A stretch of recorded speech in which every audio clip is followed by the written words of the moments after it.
I'm Dr. Carol Francis. First thing I want to say is congratulations for escaping whatever abuse or whatever trauma unfortunately landed in your lap. And I'm sorry that you have to be here, but I do know that when we go through this process together, that you're going to feel like a different person. Just from the very onset, I want you to know that individuals who actually recover from abuse and trauma actually have a cutting edge advantage over those individuals that have never had to deal with this ordeal. That sounds so insensitive. It sounds so, oh, I hate to say it because I know that if you're in a state of pain, the last thing you want to hear is, oh, you're so lucky, because you're not lucky. You really aren't. But what we discovered is that individuals who recover from abuse and trauma develop capacities in their personalities that other people do not. It's a little bit like you never have to be courageous, so you don't develop any courage. You never have to be strong if you never have to develop muscles. You never have to learn tenacity unless you've really had to stick something through to get someplace good. Well, it doesn't make it good or right or anything that you went through abuse and trauma. And you and I would both wish that that was not a thing of your past. But what lies ahead for you is recovery. And then beyond recovery, thriving, and beyond thriving, transformation, which really is to experiences of feeling like you're in the transcendent and ascendant aspects of being human. But those aspects are way beyond this particular 12 courses that are set up for you on abusetraumarecovery.com. And it also is beyond the book I'd like you all to look at, which is Paths to Recovery After Abuse and Trauma, because that book dovetails with these videos. And these videos dovetail with the meditation or the guided imagery or the creative visualizations that I take you through as each case goes on.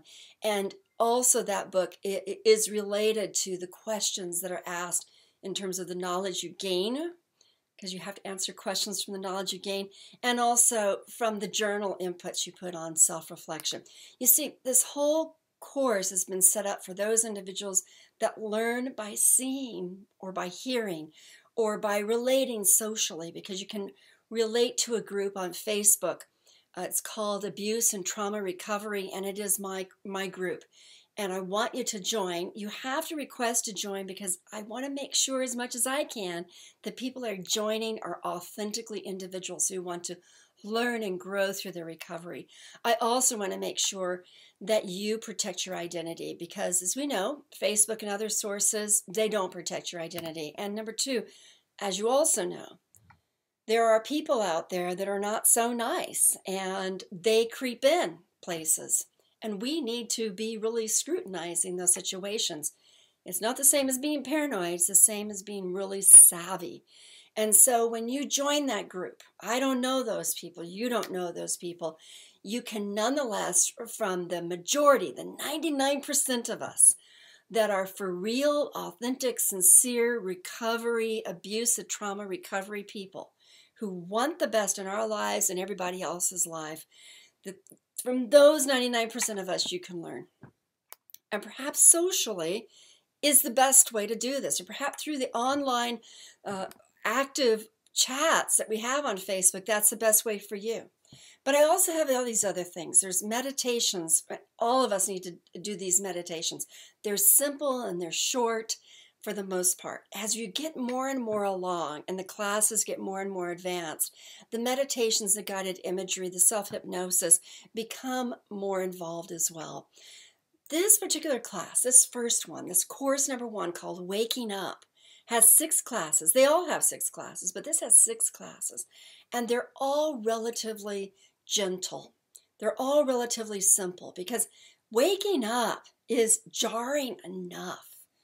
But waking up to the process of how in the world do I recover from this, I want to take you through this as gently as I possibly can so that you can begin to regroup inside of your body, regroup inside your emotional landscape, regroup inside your brain and your mind, regroup inside your soul and your personality, just enough to be able to ease up and give yourself some space. And in this particular course, there are 6 areas that I find that people are most startled by when they wake up. They're most distressed by. Well, this first course, which is what you're doing right now, is all about what it's like to wake up and kind of planning ahead for having to go through the efforts of recovery and knowing that the efforts will be good one day, bad another day, high, low. There's a cycle, a process that goes on in learning all of these sorts of things. Not only that, but when you're in the process of waking up, you have this realization that you're not who you used to be entirely. You are to some degree, and to that degree, you want to go back and bring back those sides of yourself that are from the past that you want back with you. And there'll be more exercises about this all the way along in all 12 of these classes. But not only that, there is this kind of shock, this realization that from this point forward, your future life is no longer naive or innocent or free of the memories of these sorts of things.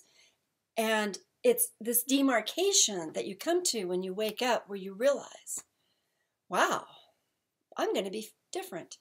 And the thing is that all of us go through transitions in life where there's something that happens that makes things different. A death of a family member suddenly makes things different. A birth of someone suddenly makes things different.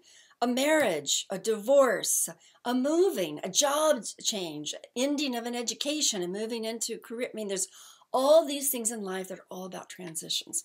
And those transitions are tough. I mean, they're stressful. But the transition from escaping an abuse and trauma and surviving it and then waking up and then moving forward in recovery, that's a huge transition. And that's a transition that you and I are going to make together. You're going to make with yourself. Now, another aspect I want you to realize in waking up to this is that there are going to be many people who give you advice. I will as well. Many people who will tell you which way to go. I will suggest ways, but the truth is, you have to carve your own path. You enter into this experience at this moment. You don't enter in the beginning of it or in the end of it. You enter in this moment, and at this moment, you're in a different spot than anybody else. And so I get to meet you, maybe perhaps, but you get to meet me, and you're at that spot. I don't know where you're at. You may not even quite know where you're at, and you may not even know where you're at in terms of the whole landscape of recovery, but you need to know at this moment, this is where you're at. And likely, you're incredibly confused, dazed, shocked, overwhelmed, aching, distressed, numb, not quite knowing what's going on. You'll also have to figure out how to navigate the people in your life. And one of the 6 classes that are in this first course specifically talks about some preliminary ways to manage people so you can get the space you need or get the connections that you need. And of course, it's not easy. There's nothing like perfection in life, but at least we'll try to talk about how you can optimize situations for yourself. And that brings me to the next point. You're going to be really kind of sensitive to people for a while. You're not going to know who to trust. You're going to feel like no one really gets you.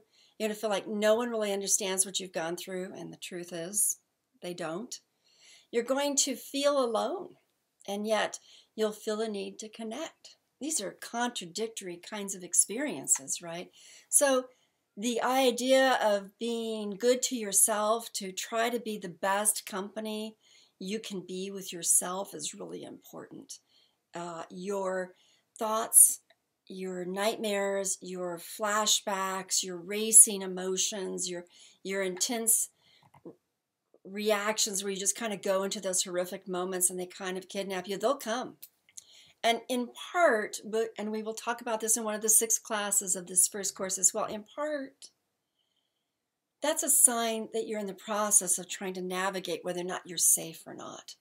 And that, if as we work through those sort of reactions, you'll begin to realize that they're there to be your friend, but they feel like they're your enemy.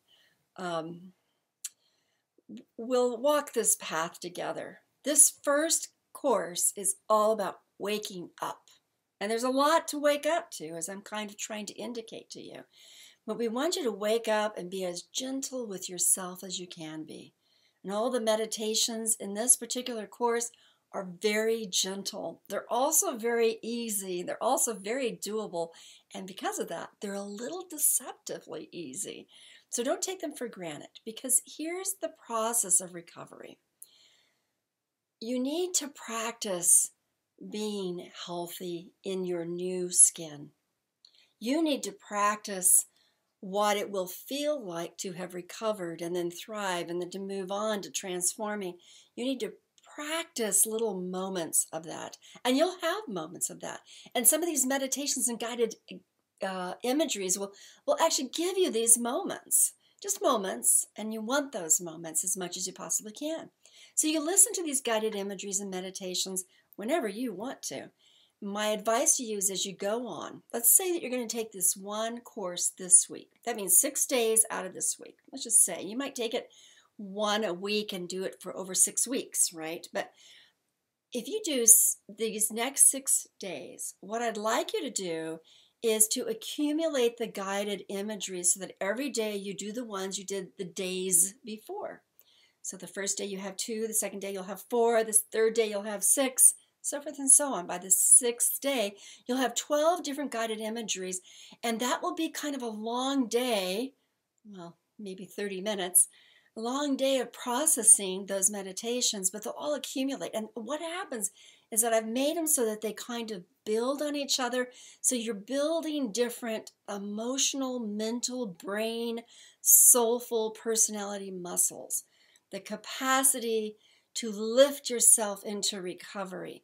So I'm building these muscles gently, and you need to practice these muscles. So I made this a very easy week in that regard, and many of the meditations will feel easy because there's no need to go back into trauma.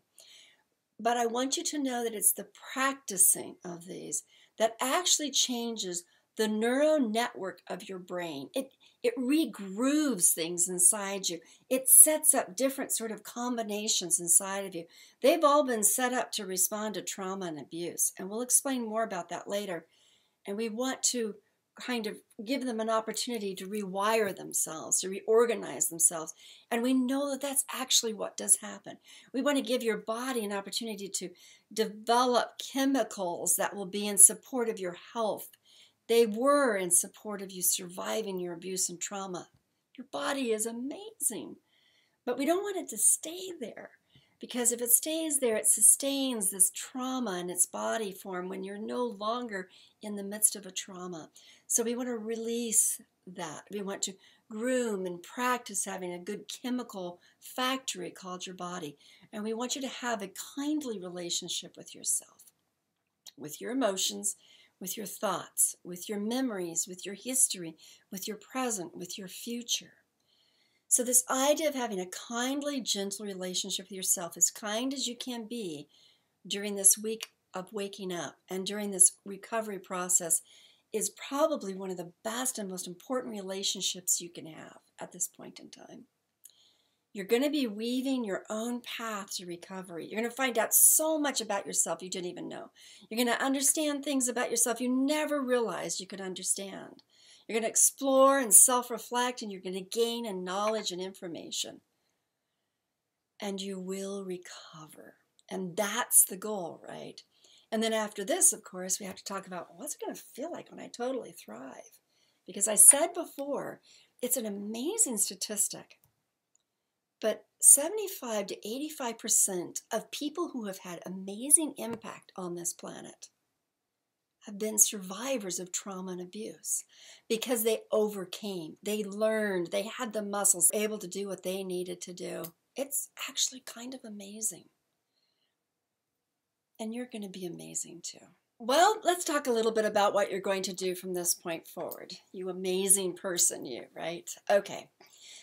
After you're done listening to the video, you're going to do the 2 written assignments. One is just to refine your thinking and make you more cognitively present with yourself so you can think your way through situations when you need your thoughts to be really clear. So this is very important as you are training your brain to think differently, which helps you process your emotions as well. So that exercise, it doesn't take long, a couple minutes probably. It's all about describing the knowledge you've gained from the video. The second exercise is self-reflection, and I want you to do this out loud. And it's very important that you do it out loud, because when you're talking out loud, you are expressing emotions, you're breathing deeply, you're listening to yourself, you're practicing expressing yourself on very deep emotional levels, as opposed to being all stuck and jammed up or silent or inhibited. You're practicing expressing yourself. You're getting the debris out while you express it. You're processing the thoughts about it. You're also creating language centered around it. All of those activities are profoundly important for recovery. I know that sounds so strange. I could talk to you about the thalamus and the neuronetworking and the way the synapses and the axons are developed, and the way the auditory part of the brain is associated to the emotions, as well as the prefrontal cortex and the communicate. I mean, I could go on and on and on. You reorganize yourself when you express yourself clearly, when you understand, and so you want to say it out loud. After you said it out loud, the self-reflection, you're just going to write down a synopsis of it. You're not going to take long to do these exercises. We don't want you to go so deeply in there that you can't come out, because that's why we do the next step is the meditations. The meditations help you go in and come out.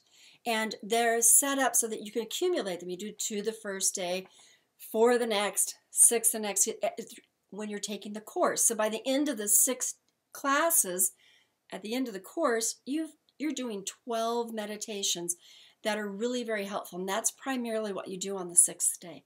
And you're practicing the content of those meditations, which help you be much more fluid with yourself, much more kind to who you are, much better to your body, much more aware of your breath and your brain and your thoughts and your imaginings, much more aware of the feelings that you have on all sorts of levels without becoming stuck and rigid. Same with your thoughts.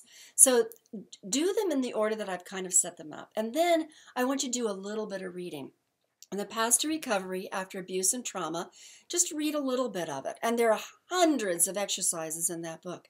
So you can do a little bit of reading and maybe some of the exercise if you want. If you're still wanting to really immerse yourself in what it is that we're learning this week or this month, depending on how you're organizing it, there's so many videos and audios of professionals and experiencers and people who have recovered and people who have some really amazing ideas and some really profound experiences. Some of them you may not want to listen to. They're just so intense. Or maybe those intense ones will give you a sense of, oh, if they recovered, I can too. So they're all set up there for you to kind of pick and choose. And don't forget also, we have the Facebook group, Abuse and Trauma Recovery Group.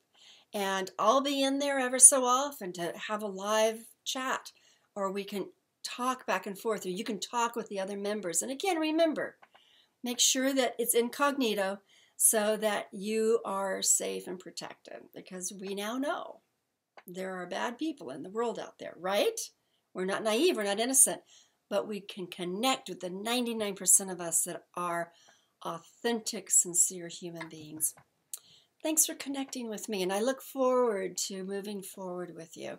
And I really want you to know that you will move forward. Okay?